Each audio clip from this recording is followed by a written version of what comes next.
Bonjour tout le monde! Aujourd'hui dans cette vidéo, j'aimerais vous présenter un petit guide d'idées de cadeaux pour Noël. C'est des cadeaux qui sont intentionnels, qui sont peut-être un peu plus minimalistes et sur un budget.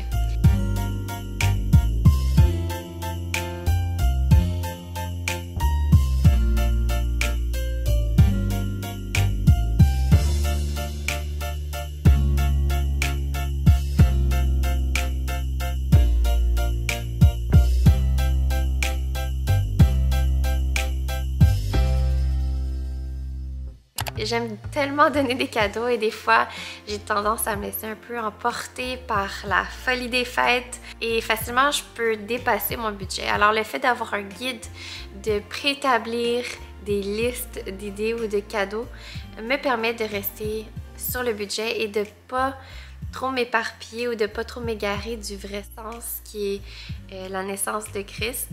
Et je veux que mes enfants puissent grandir et apprendre que Noël, c'est pas juste les cadeaux et que c'est pas le plus important. Alors bref, j'ai séparé les cadeaux dans 5 catégories. Il y a les cadeaux pratiques, il y a les comestibles, les consumables, le seconde main et le responsable que j'ai mis ensemble et finalement l'émotionnel. Pour la catégorie de cadeaux pratiques, j'aime donner et recevoir les cartes cadeaux. Des fois, les cartes cadeaux sont un peu mal vues, des fois on peut penser que ça manque de personnalité, mais pour moi, les cartes cadeaux, non seulement c'est pratique, mais c'est aussi personnalisable. Par exemple, mon frère aime beaucoup aller voir des films au cinéma, c'est un vrai un vrai cinéphile. Alors, une façon d'être pratique et aussi plus personnalisé, c'est de lui offrir une carte cadeau pour le cinéma qui inclut le film, le breuvage, les collations et ainsi de suite. Dans les pratiques, vous pourriez aussi offrir un abonnement ou un cours ou une formation.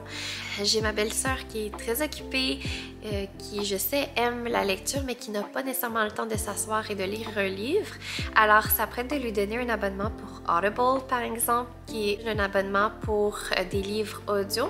Donc, comme ça lui donne la flexibilité de pouvoir cuisiner, de pouvoir nettoyer, de pouvoir faire ses heures tout en écoutant un livre.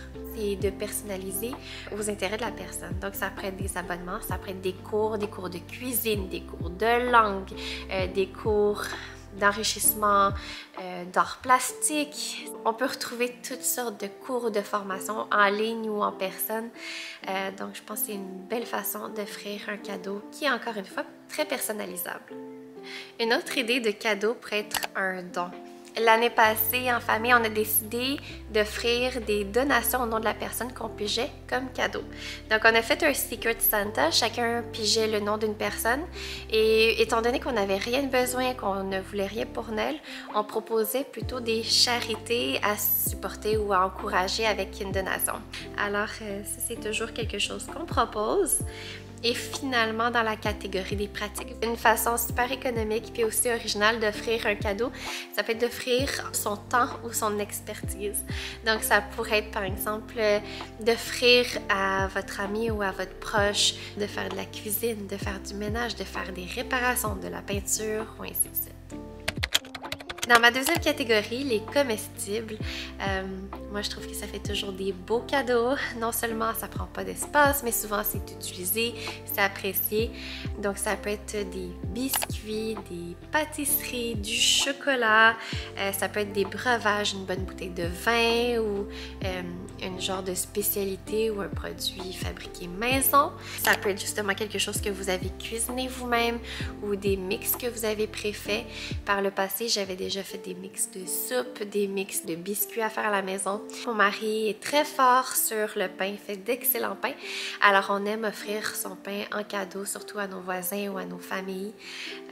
Donc juste de préparer quelque chose à la maison, de cuisiner quelque chose, un dessert, un pain ou une spécialité à vous, fait de beaux cadeaux.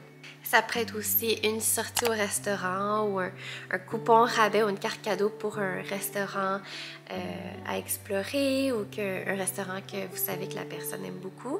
Et ça peut être aussi, par exemple, un service de livraison, un abonnement, un panier de nourriture. C'est toutes des choses qui sont appréciées et qui vont être utilisées. Il y a un service ici avec des produits locaux.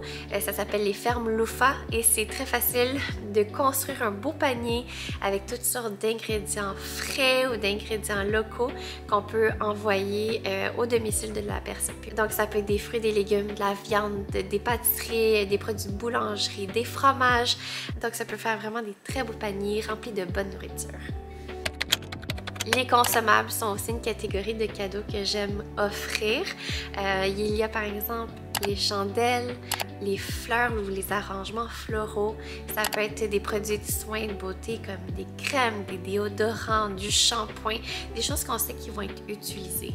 Un cadeau que je reçois toutes les années de ma sœur que j'apprécie énormément, que je trouve qui fait un bon cadeau, sont les agendas, les organisateurs ou même les calendriers.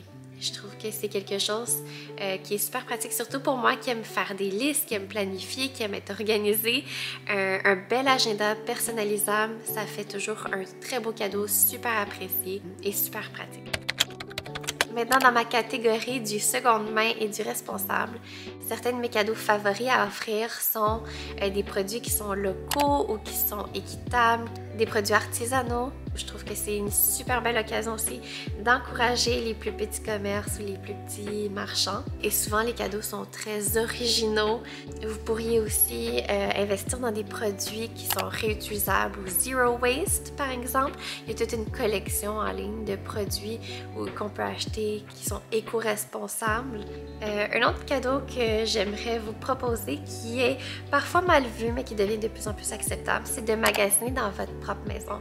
On peut trouver des items qu'on n'aime plus ou qu'on aime moins, qu'on n'utilise pas, qu'on n'a jamais utilisé, des choses qu'on a reçues en cadeau, mais qui n'étaient pas utiles pour nous ou qui n'étaient pas de notre style. Souvent, on se ramasse avec beaucoup de choses, beaucoup de belles choses que finalement on n'utilise pas ou qui sont en excès.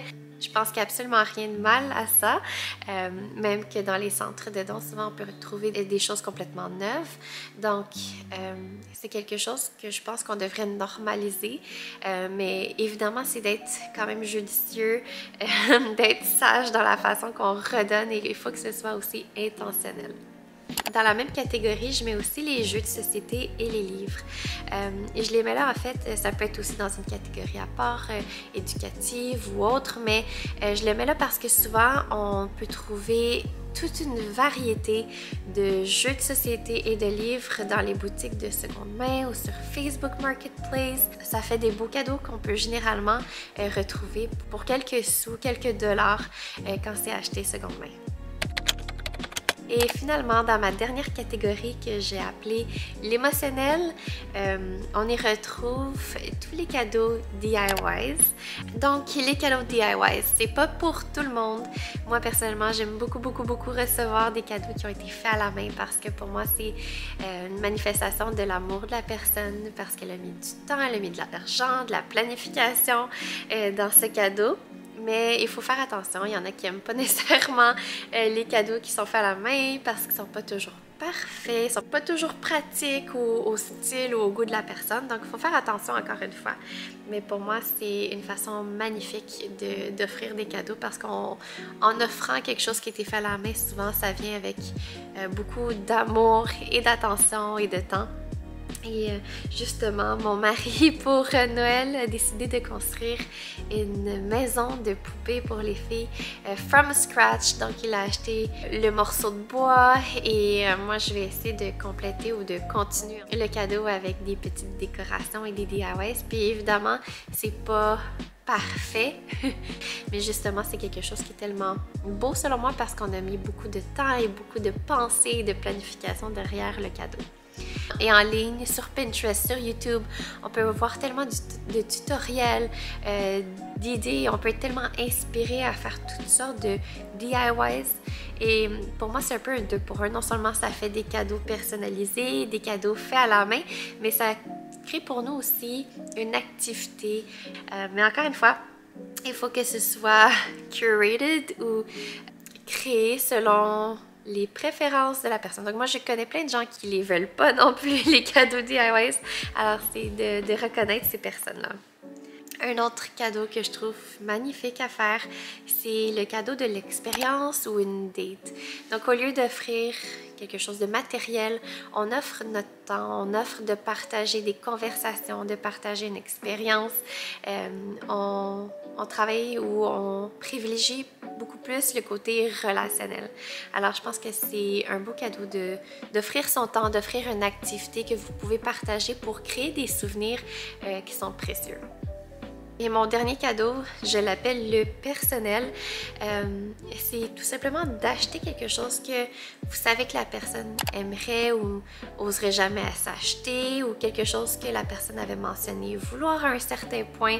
Ça fait que c'est encore plus spécial parce qu'on leur montre qu'on pense à eux, qu'on les écoute, qu'on veut les soutenir et les gâter. Pour moi, ça m'aide de me fier à ce genre de guide parce que je sais que ce sont des choses qui vont être utilisées, qui vont être appréciées, qui vont être pratiques ou qui ne créent pas d'encombrement pour que mes cadeaux soient vraiment intentionnels. Puis parce que sinon, c'est facile de ramasser toutes sortes de choses ici et là, des petites choses qu'on avait planifiées, des petites choses qu'on n'avait pas de besoin, des petites choses qui vont finir par se ramasser, soit à la poubelle ou dans le centre de dons à donner. Donc, c'est ça. J'espère que vous avez aimé la vidéo et à l'avance, je vous souhaite un très joyeux Noël et une bonne année.